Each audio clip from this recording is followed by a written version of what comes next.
Hey guys, good morning. It's me, Miss Garcia. I need to stop saying that. Y'all know me, duh. But if you don't know me, hey, it's me, Miss Garcia. So happy to be back here with you guys again. We're going to be jumping back into our producers, consumers, and food webs portion of Unit 5, sharing the planet. But before we do that, I have a couple other things that we need to get through. So first things first, let's talk for a little bit. Let's chat. How are you guys doing? Let me know. Okay, all right. Okay, so it sounds like some of y'all are having a great time at home and some of y'all are kind of having a little bit of a hard time. I may surprise you by telling you this, but I'm actually having a little bit of a hard time with everything going on as well. Not so much because I'm scared or anything like that. It's not really that. It's just more like the lifestyle change. So um, I'm somebody who likes to always have something to do. I always have plans, always have places to go, always have people to see. That's just how I live. Usually, sometimes I complain about being really busy. Most of the time, I like it. But that being said, all of this that's been going on has definitely, like changed my life, as I'm sure it's changed all of y'all's lives as well. Like it has to have, right? Like even just something as small as school, we've had to completely change around as well. So I just wanted to let y'all know, like, if you're having a hard time, you are not alone. Okay, I'm gonna be okay. You're gonna be okay. We're gonna get through this together. But you have to actively make that choice in your head to get through it. If you're just having a really, really hard time and maybe you just need somebody to talk to, my email still works, y'all. My Booms messages works as well. So if you just need a pen pal, you need a listening ear, or you just need to talk to somebody other than your family or people who live in your house, I'm here, y'all. I'm with y'all. Y'all know I love to talk. I will reply as fast as I can, and we can start our own little conversations too. Okay. All right. So in other news, I saw something really cool this weekend. I got to go to a party with all of your favorite celebrities. Michelle Obama was even there. And guess how I even got invited? I didn't. Okay. So basically, this DJ, he did something really, really cool this weekend. I think he did it like Friday or Saturday. I don't know. I really watched it yesterday. But we had a great time. So let me tell you what we had a great time watching. All right. So this guy, his name is DJ D Nice, and he decided to break records this weekend. He decided to make some history, and he got on Instagram Live and did what he does best, which is DJ. This is his job, his career. This is what he does every single day. So now that he's stuck at home, like the rest of us, he said, hey, you know what? I think I'm going to get on Instagram Live. Let's see how many people we can get on here for a virtual party. Just going to play some good music. I know everybody else is at home anyways, not doing anything. So I could at least give them, some good tunes to listen to, some jams, can dance around the house, just enjoy good music. Because I don't know about y'all. You know me though. I love good music. Something about like a good song. It just really can change your whole mood, right? So that's what he did. He got on Instagram Live and he was on there, I want to say, for 8 hours, maybe nine, literally like from morning to the end of the day. Okay. And he just DJ'd the whole day. And the whole time he was DJing, more and more and more and more people started getting on this Instagram Live. And he didn't stop till he reached 100,000 people. He got a whole 100,000 people, 100,000 people on their phone, on Instagram Live, watching him DJ, jamming out wherever they are. And I don't think he stopped. I think 100,000 was his goal, but he ended up going for like an extra like 30, 45 minutes, something like that. And I think he went all the way up to like 103,000, for sure 102. Either way, how crazy is that? He made one choice to just get up and make the best of today's circumstances. And he really like made a lot of people's day that day. He made my day. I know he made lots of people's day. We got to see like celebrities coming on and just saying hey, just saying that they were there, they were enjoying the music, having a great time, and it was just really, really fun. So if you are having a rough time, I encourage you to put on your favorite song, or just a song that makes you move and makes you feel good. Close the door to your room and just dance. Feel it, feel the music, just enjoy yourself, kind of lose yourself in it for a couple of minutes, and I guarantee you, by the time that song is over, you're going to be feeling a lot better. Power of music, y'all, changes lives. It really does. Okay. So that being said, what else do I have to go through? Okay, shout outs. I have 3 people to shout out. I'm recording 2 videos today, so I was kind of iffy on like if I should shout all 3 of y'all out today or save some for tomorrow, but I'm just gonna shout all 3 of y'all out today. So Elisa, Kevin, Jesus, I am so proud of y'all. Y'all did that. You guys were the first 3 to send in your answers from last Friday's video. And just to give y'all a little, extra something something on there, I'm going to tell y'all each one thing that I missed about each one of you, okay? So, Elisa, I missed your quirkiness and your random sounds throughout the day. They really did brighten my day. Jesus, I miss our conversations about food. We both love to eat. Good conversation, and we both like good food. Kevin, I miss making jokes and then looking at you because 9 times out of 10, you get my jokes and we just kind of have the same humor. So I miss that. Miss y'all. Love y'all. Thank you for turning your stuff in. You guys did great. Now, if you would like the chance to be shouted out in one of these videos at some point, just turn in whatever I'm asking for, y'all. That's literally it. So at the end of each video, I'll kind of have what I'm going to start calling a wrap-up activity. If you send me proof that you did the activity, or just send me, if it's like a written activity, the answers, that puts you in the running to get shouted out. So another way that you can get shouted out is I have started assigning assignments on STEM scopes that go along with what we're talking about. All right, so the next thing we're going to jump into is your answers from last week's question. And the first one was, what are some types of food in a food chain? Correct answer was that some examples of food in a food chain are grass, insects, or other animals. And that's pretty vague. I was really impressed with a lot of the answers that were submitted to me. You guys were super specific. You were talking about like insects, what kinds of insects, what kinds of different animals are in different food chains. A couple of y'all even described like examples of different animals' food chains, like the part of the food chain that the lion's a part of. You guys listed all that out for me and stuff. So I didn't ask for that. That was extra, and that was great. It was, what happens if some of these food sources change or disappear? If some of these food sources change or disappear, lots of different food chains would be affected. Some animals would not have enough food. Some animals may have too much food. So I'm going to give y'all an example. If wild snakes were to go extinct, right? I'm talking about snakes that live out in the wild in their own natural habitats, not like your house snake. All right. So if these wild snakes were to go extinct, we would have a lot more of the animals that they eat. Wild snakes eat animals like birds, insects, rodents. There's more that they eat, but that's the gist of it. So therefore, because we no longer have these wild snakes, we're probably going to have more birds, insects, and rodents because they're not getting eaten up by the snakes. Now, pause right there.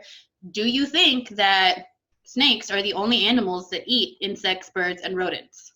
Pause there for a second. Think about that. Are snakes the only animals that eat bugs, birds, and rodents? Rodents are like rats, mice, things like that. All right, what was your answer? Tell me. Okay, if your answer was no, snakes are not the only animal that eat those animals, you were correct, all right? So taking that little nugget of information and continuing on with my example, some changes that we could see would maybe be an increase in the size of foxes. Well, where did foxes come from? Well, foxes also eat insects, rodents, and birds. So if snakes aren't eating them anymore, there's a lot more left for the foxes. So then what could happen from there? Well, maybe depending on what area this is happening in, let's say, just for example, this is happening in East Dallas, right? Just random example, okay? So all of the wild snakes in East Dallas are now extinct. Therefore, we have a big abundance now of bugs, rodents, and birds.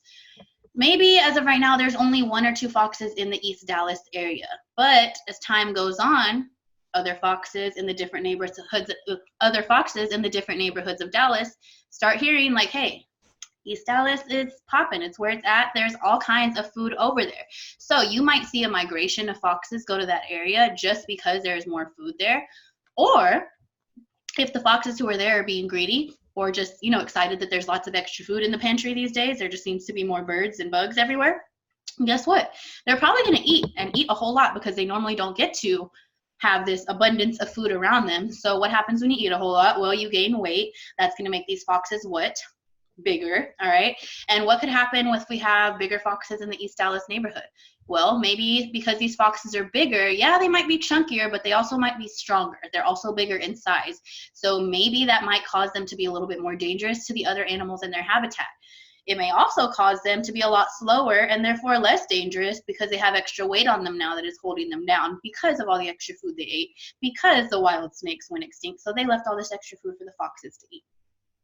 Do you see how that goes? All right, so there's a lot of different answers that could have gone to this. That was my personal answer to this question.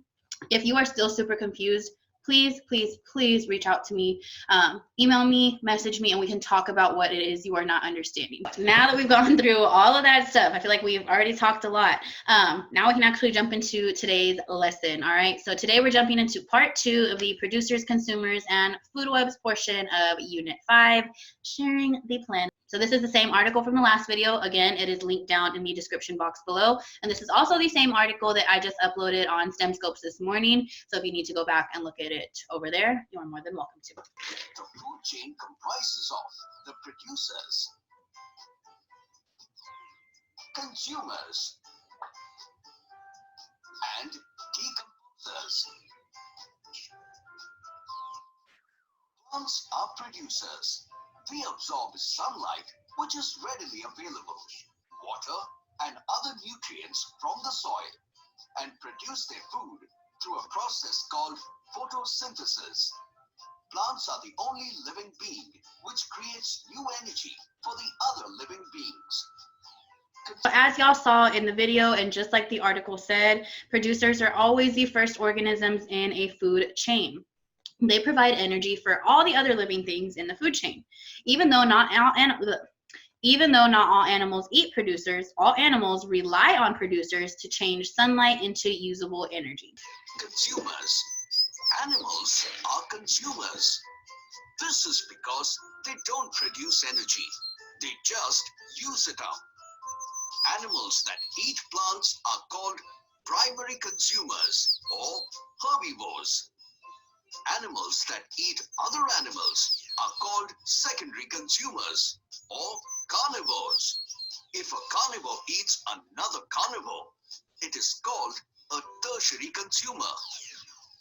So what are consumers and where do they get their food? Well, many living things cannot make their own food.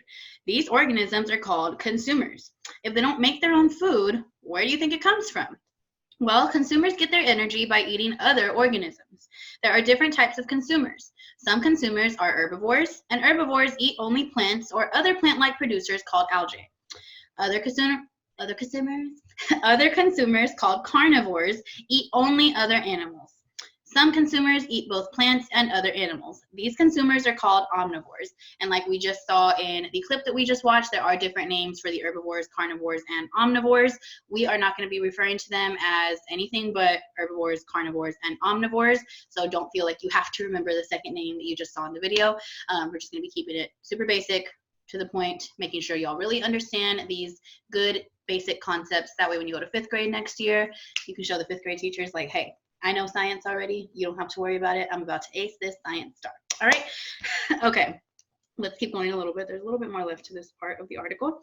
All right. So people are consumers, not producers, because they eat other organisms. I'll say that one more time for the people in the back. People are consumers, not producers, because they eat other organisms. I can already hear some of y'all saying, but I can make my own food. I know how to make it. Yes, you can. Good for you. I am so glad that you know how to make your own food. But can you just sit in the sun and then absorb the sun and then use that sun and the different things inside of your body to create food and just, photosynthesize the food? You cannot, okay? Plants can, we cannot. Plants are the only producers in the world. They are the only organism that has this ability to make its own food like that, okay? And that is why they are called producers. So even though us as humans, we have the ability to make and put together and cook our own food, that does not make us producers, because we are not using only natural resources in our bodies to create this food. No, all right? So again, people are consumers, not producers, because they eat other organisms. We do. We eat other organisms. That's how we survive, okay? So think about the things that people eat. What type of consumers are we? Are people carnivores, herbivores, or omnivores? Do you think some people might be in different categories? Why? Today's wrap-up activities, I'm going to be leaving y'all with 2 things to do. The first thing that we're going to do is I'm going to put the 3 questions from today's article right here. And your job is going to be to pick one question, write out your answer to it, and then send me your answer just like you did on Friday. The second activity that I'm leaving y'all with is one that's going to make you and your parents go outside, hopefully. So with your parents or with their permission, if they just want you to go to the yard or something like that, you are going to go outside and find 3 examples of producers. You're going to take pictures of these examples, and then you're going to send me the pictures and just tell me what makes these items producers. All right, so the special moment y'all have all been waiting for is here. All right, hold on, get a little sip of coffee. So our announcement is that tomorrow, me, Miss Knox, Miss Knox, Miss O, we are hosting a hangout session for all of our little 4th grade friends, aka you guys, okay? So make sure that you check your blooms tomorrow morning. Be paying attention, because at a random time tomorrow morning, we're going to be posting what time the hangout is taking place tomorrow afternoon and the instructions for how to log on. We are so excited to see you guys. Well, I know I am.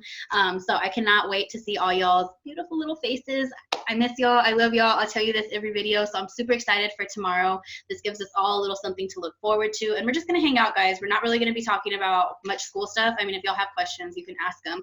But we're just wanting to create a space to where we can all get on, hang out, spend some time together, and just get a little bit of what it feels like to be in the same room with each other again. You know, laugh, make jokes, fire each other up.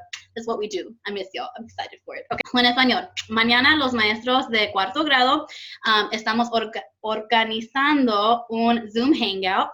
So, si puedes revisar a su blooms en la mañana, vamos a estar poniendo las instrucciones para cómo iniciar la sesión de Zoom, y también vamos a estar poniendo el tiempo que vamos a hacer el Zoom Hangout.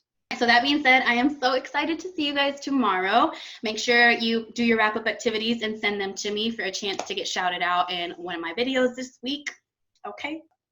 Hope you guys enjoyed today. Miss y'all. Love y'all. See you tomorrow.